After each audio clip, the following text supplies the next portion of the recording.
Hello students, welcome to Shiny Max. 8ஆம் வகுப்பு பயிற்சி 3.1ல் 1 மார்க் பார்க்கலாம். 9வது கொஸ்டின் 7p³ மற்றும் 2p² ஹோல் ஸ்கொயரின் பெருக்கற்பலன். பெருக்கற்பலன் அப்படின்னாலே இது ரெண்டையும் பெருக்கணும். சரிங்களா? முதல்ல இதை எடுத்து எழுதிக்கலாம். 7p³ பெருக்கிறதுனால நடுவில் பெருக்கல். இனி அடுத்து இது 2p² ஹோல் ஸ்கொயர். ஃபர்ஸ்ட் இதை அப்படியே எடுத்து எழுதிக்கலாம். 7p³ அடுத்து நடுவில் பெருக்கல். இப்போ இதை விரிவுபடுத்தலாம். சரிங்களா?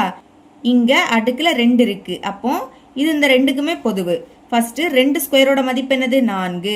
அடுக்குல 2னா இந்த 2 2 வாட்டி எழுதி பெருக்கணும். 2 2 பெருக்குனா 4. இனி p எடுத்து எழுதிருங்க. இப்போ இதோட அடுக்குல இது. அப்போ இதை பெருக்கணும். 2 2 பெருக்குனா 4. இனி பெருக்கிடலாமா? நம்பரை பெருக்கலாம். 7 4 28. அடுத்து 2லயும் p இருக்கு, ஒரு வாட்டி எழுதிருங்க. இப்போ நம்ம பெருக்கிறோம். அப்போ அடுக்க கூட்டணும். 3ஐயும் 4ஐயும் கூட்டினா 7. அப்போ 28 p நடுக்கு 7. அது எங்க இருக்குன்னு பாருங்க. ஆப்ஷன் ஆ தான் இதோட ஆன்சர். இனி 10வது கொஸ்டின் பார்க்கலாம். இங்க கொஸ்டின் கொடுத்திருக்காங்க. என்ற பெருக்கற்பலனின் விடுபட்ட மதிப்புகளை காண்க. இங்க நம்ம இந்த விடுபட்ட மதிப்பை தான் கண்டுபிடிக்கணும். சரிங்களா? ஓகே, இதை அப்படியே எடுத்து இங்க எழுதியிருக்கேன். முதல் இதை கண்டுபிடிக்கலாம். அதுக்கு இதை எடுத்து எழுதிருங்க. m³ n நம்பர் எழுதாதுங்க, மற்றது எல்லாத்தையும் எழுதிக்கலாம். பெருக்கல். இனி இந்த விடுபட்ட இடம் அங்க இது மட்டும் m நடுக்கு 4 அடுத்த n³. இப்போ இதுதானே கண்டுபிடிக்கணும். இதை மட்டும் இங்க வச்சுக்கலாம். இல்லாட்டா இதை ஏன் எடுத்துக்கலாம். ஓகே, இனி இந்த சைடு m நடுக்கு 4 இருக்கு, n நடுக்கு 3. இனி இது பெருக்கல்ல இருக்கு. இங்க வந்து நான் வகுத்தல மாறும். அப்ப கீழே எழுதிருங்க. m³ × n. இப்போ பாருங்க, இங்கே m இருக்கு, இங்கே m. அப்ப m ஒரு வாட்டி எழுதிடணும். இது வகுத்தல்ல இருக்கனால அடுக்க கழிக்கணும். பெருக்கல்னா அடுக்க கூட்டணும், வகுத்தல்னா கழிக்கணும். இங்க வகுத்தல்ல இருக்கு, அப்ப கழிக்கலாம். 4ல இருந்து 3 கழிச்சா 1. அடுக்குல 1ன்னு எழுதிக்காண்டா. இனி இங்கே என்ன ஒரு வாட்டி எழுதிருங்க. இதுல எதுவும் இல்ல, அப்போ 1 இருக்குன்னு அர்த்தம். இனி கழிக்கலாம். 3ல இருந்து 1 கழிச்சா 2. அப்போ இந்த விடுபட்ட இடத்துல என்ன வரும்? m × n². ஏ தான் விடுபட்ட இடமா எடுத்துக்கிட்டோம். அப்ப இதுல m × n² வரும். அடுத்து இனி இதை கண்டுபிடிக்கலாம். இங்க வந்து நம்பரை பெருக்கணும்.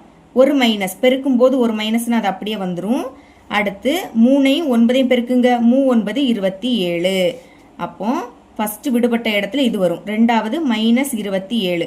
அது எங்க இருக்குன்னு பாருங்க. இங்க இருக்கு. ஆப்ஷன் இ தான் இதோட ஆன்சர். அடுத்து 11வது கொஸ்டின். சதுரத்தின் பரப்பளவு இங்க கொடுத்திருக்காங்க. எனில் அதன் பக்க அளவு டேஸ். இதோட பக்க அளவை கேக்குறாங்க. எழுதியிருக்கேன் பாருங்க. சதுரத்தின் பரப்பளவு இதை தான் கொடுத்திருந்தாங்க. இனி சதுரத்தின் பரப்பளவு கண்டுபிடிக்கக்கூடிய ஃபார்முலா a². இந்த சைடு 36 x நடுக்கு 4 y².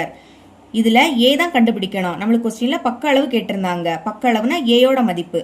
அப்போ ஏயை மட்டும் இங்க வச்சுக்கலாம். இனி இந்த ஸ்கொயர் சமத்துக்கு அந்த பக்கம் போச்சுன்னா ரூட்டா மாறும். சரிங்களா? இதை இனிமே உள்ள எடுத்து எழுதிக்கணும். 36 எப்படி எழுதலாம்? 6 × 6 6 6 36 பிரிச்சு எழுதியிருக்கோம். இனி x நடுக்கு 4 எப்படி எழுதலாம்னா x² × x². அதாவது இங்க ரெண்டும் சேமா இருக்கு, ஒரு வாட்டி எழுதிருங்க. பெருக்கல் இருக்கனால அடுக்க கூட்டணும். 2 2 கூட்டினா 4. அதே மாதிரி y எப்படி எழுதலாம்? y × y. இங்க 2 வாட்டி இருக்கு, அப்போ ஒரு வாட்டி எழுதிக்கணும். எழுதிக்கிட்டு இதோட அடுக்குல எதுவும் இல்லாட்டா 1 இருக்குன்னு அர்த்தம். இங்கேயும் 1 அடுக்க கூட்டுங்க. 1 1 கூட்டினா 2. கரெக்டா வந்துடுச்சா? இனி ரூட்டுக்குள்ள 2 வேல்யூ சேமா இருந்ததுன்னா ஒரு வேல்யூவை வெளியே எடுக்கலாம். 2 வாட்டி 6 இருக்கு, ஒரு 6 வெளியே எடுத்துருங்க. இனி x² 2 வாட்டி இருக்கு, ஒரு x² வெளியே எடுத்துடலாம். பெருக்கல். இனி y 2 வாட்டி இருக்கு, ஒரு y வெளியே எடுத்துருங்க. ஆன்சர்ல இந்த நடுவில் பெருக்கல் கொடுத்துருக்க மாட்டாங்க. 6 x² y பெருக்கல் இல்லாம எழுதியிருக்கேன். இப்போ பக்க அளவு கண்டுபிடிச்சிட்டோம். இது எங்க இருக்குன்னு பாருங்க. ஆப்ஷன் இல இருக்கு. இதுதான் இதோட ஆன்சர். 12வது கொஸ்டின். ஒரு செவ்வகத்தின் பரப்பளவு கொடுத்துட்டாங்க, அதோட நீளமும் கொடுத்துருக்காங்க.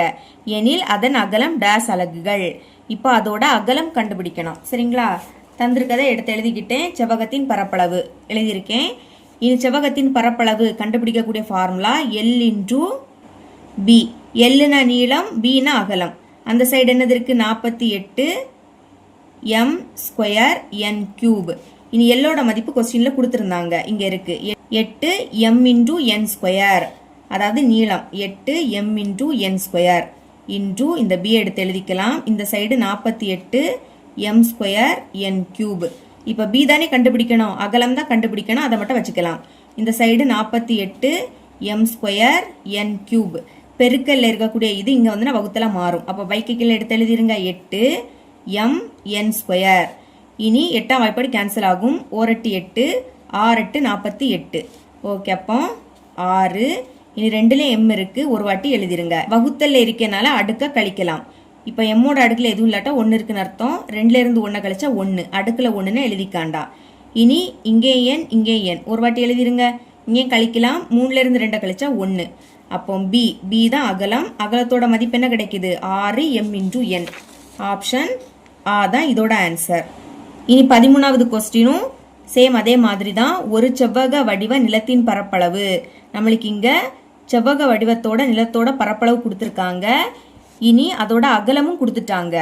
எனில் அதன் நீளம் டேஸ் அலகுகள் ஆகும். போன இதுல அகலம் கேட்டிருந்தாங்க, இங்க நீளம் என்னன்னு கேக்குறாங்க.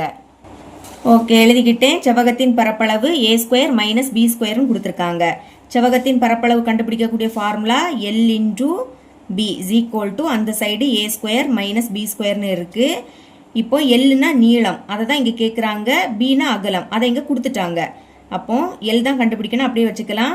பி கொடுத்துருக்காங்க, என்னன்னா a - b இந்த சைடு a² - b². அடுத்து எல்லை மட்டும் இங்க வச்சுக்கலாம், ஏன்னா அதான் கண்டுபிடிக்கணும். இனி a² - b² இது ஃபார்முலா. இதோட விரிவாக்கம் a × b × a - b. சரிங்களா? இதை இப்படி எடுத்து எழுதியிருக்கேன். இனி பெருக்கல்ல இருக்குது, இங்கே வந்துன்னா வகுத்தல மாறுமா? அப்போ a - b இங்கே கீழே வந்துடும். ஓகே, இப்போ இந்த a - bயும் இதுவும் கேன்சல் ஆகிடும். பாக்கி என்னது இருக்கும்? a × b. இந்த பிராக்கெட் ஒன்றும் போடாண்டா. அப்போ எல் நீளத்தோட மதிப்பு என்னது? a × b. ஆப்ஷன் ஆ தான் இதோட ஆன்சர். சரிங்களா? என்னோட டீச்சிங் உங்களுக்கு பிடிச்சிருந்துன்னா மறக்காம நம்ம சேனலை சப்ஸ்கிரைப் பண்ணி கூடவே பக்கத்தில் இருக்க பெல் ஐக்கனையும் கிளிக் பண்ணுங்க. அப்போ தான் நம்ம அப்லோட் பண்ணுற வீடியோட நோட்டிஃபிகேஷன் உங்களுக்கு உடனே வரும்.